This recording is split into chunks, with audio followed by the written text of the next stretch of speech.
Hezbollah की position पर IDF की बमबारी हुई है। हिजबुल्लाह के ठिकानों पर कर दी गई बारूदी वर्षा। हिजबुल्लाह के कई ठिकाने तबाह करने का दावा किया है इजराइल ने। ये देखिए TV9 भारतवर्ष पर ताजा हमलों की एक्सक्लूसिव तस्वीरें आपके सामने हैं। हिजबुल्लाह के कई ठिकाने तबाह कर दिए हैं इजराइल ने ताजा हमलों में।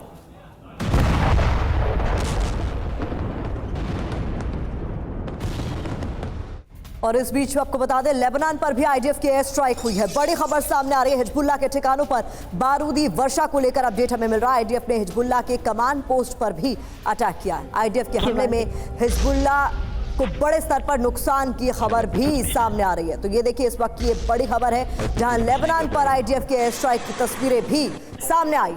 हिजबुल्लाह के कई ऐसे ठिकाने हैं जहां पर बारूदी वर्षा की।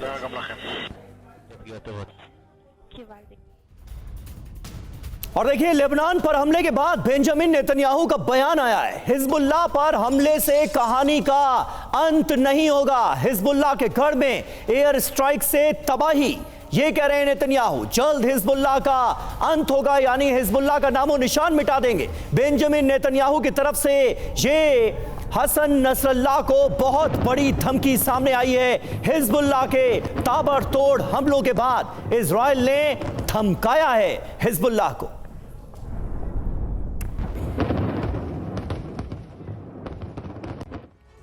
अब आपको बताते हैं कि इजराइल कैसे हिजबुल्लाह को नेस्तनाबूद करने की कसम के तहत तबाही ला रहा है और नेतन्याहू ने क्या प्रण लिया है। महत्वपूर्ण जानकारी आपके सामने रख दे। बता दें आपको, लेबनान के अंदर 40 से ज्यादा जगहों पर बमबारी की गई है। 100 लड़ाकू विमान से हिजबुल्लाह के गढ़ पर हमला बोला गया है। डिटेल्स जो सामने आ रही है वो एक एक कर आपके सामने हम रख रहे हैं। 7 घंटे में लेबनान के अंदर भीषण तबाही मचाई गई है। हिजबुल्लाह के रॉकेट और ड्रोन डिपो पर भी इस बीच हमला किया गया है। जल्द हिजबुल्लाह का काम तमाम होगा, ये भी नेतन्याहू की तरफ से साफ कर दिया गया है।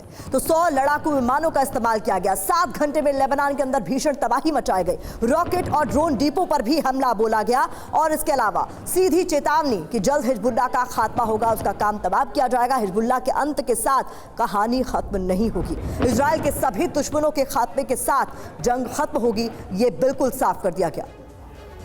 बिल्कुल, और हमारे साथ तमाम खास मेहमान मौजूद हैं। सिंह साहब, धमकियां तो दी जा रही हैं और इन धमकियों में एक तरह की पोस्टरिंग भी नजर आती है, लेकिन हकीकत यह है कि जंग निश्चित तौर पर भड़कती नजर आ रही है। इसका अंजाम क्या होगा? अभी तो हमास से मुकाबला ही इजराइल के लिए मुश्किल हो रहा है और हमास से कई गुना बड़ी ताकत हिजबुल्लाह अब डायरेक्ट वॉर में इजराइल के साथ नजर आ रहा है। देखिए, बड़ी अजीब सी लड़ाई है।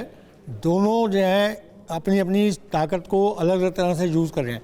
हिजबुल्लाह की ताकत है, उसके नंबर और रॉकेट्स जो उनके पास हैं जो लॉन्च करते हैं, ड्रोन्स हैं, वो इसी को यूज़ करके नुकसान पहुंचाने की कोशिश कर रहा है।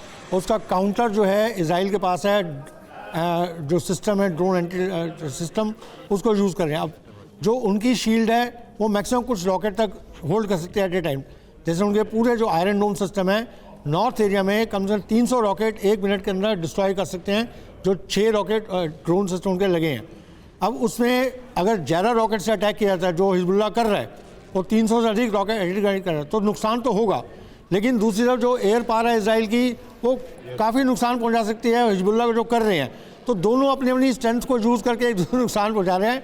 अब देखने वाली ये होगी कि कौन ज़्यादा भारी पड़ता है, किसका नुकसान किस समय में कितना ज़्यादा हो सकता है।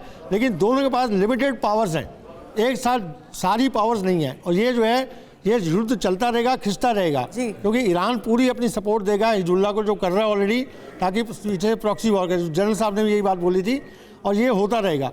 अब इजराइल के लिए मुश्किल क्या है कि वो हमास के जो साउथ में इनके आयरन डोम सिस्टम है, उनको वहाँ से निकाल के नॉर्थ में नहीं ला सकता है। हाँ। तो ये जो है एक लिमिटेड डिफेंस उनके पास रहेगी इस एरिया में, और इसके कारण हिजबुल्लाह थोड़ा बहुत सक्सेस जरूर मिलेगा उसको। बड़ी बात आप कह रहे हैं सर। और देखिए, इस बीच लेबनान के ख्याम में इजराइल का अटैक हुआ है। बड़ी खबर सामने आ रही है, हिजबुल्लाह के लड़ाकों को इस बीच मारने का दावा किया गया है। हिजबुल्लाह से अब भी हमले का खतरा है। आईडीएफ की ओर से कहा गया है, हम हमले के खतरे को निपटा रहे हैं।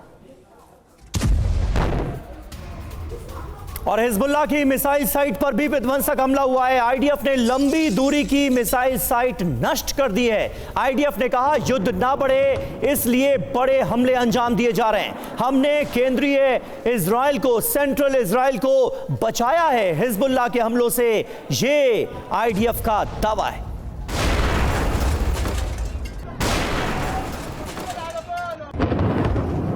और इस बीच आज सुबह दक्षिण लेबनान पर बड़े हमले को लेकर जानकारी मिल रही है। इजराइल ने लेबनान पर अटैक किया।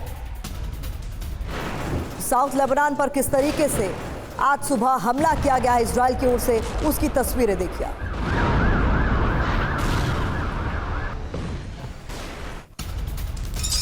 और एक और अहम खबर है, गोलान हाइट्स में 11 सैन्य पोस्ट पर अटैक हो गया है। हिजबुल्लाह ने आईडीएफ की पोस्ट को निशाना बनाया है, दागे हैं रॉकेट। किस तरह, ये देखिए तस्वीरें। हिजबुल्लाह के हमले में आईडीएफ की कई पोस्ट तबाह हो गई। पोस्ट पर तैनात कई जवानों के घायल होने की भी खबर सामने आ रही।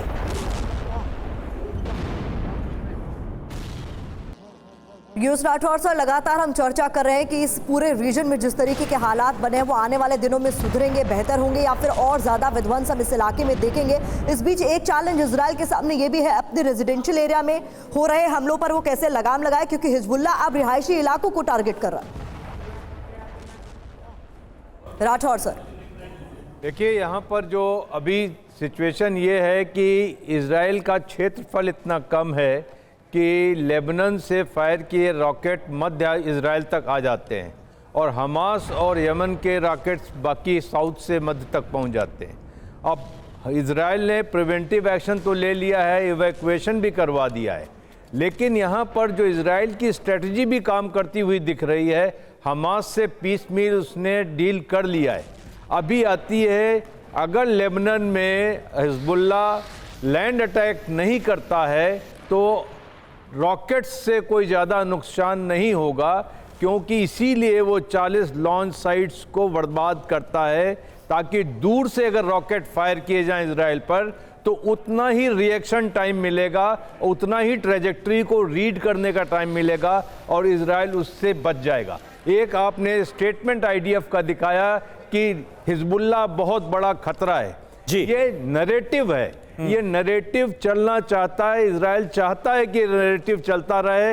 हमास बहुत बड़ा खतरा है, हिजबुल्लाह बहुत बड़ा खतरा है, ईरान बहुत बड़ा खतरा है, ताकि ये युद्ध चलता रहे।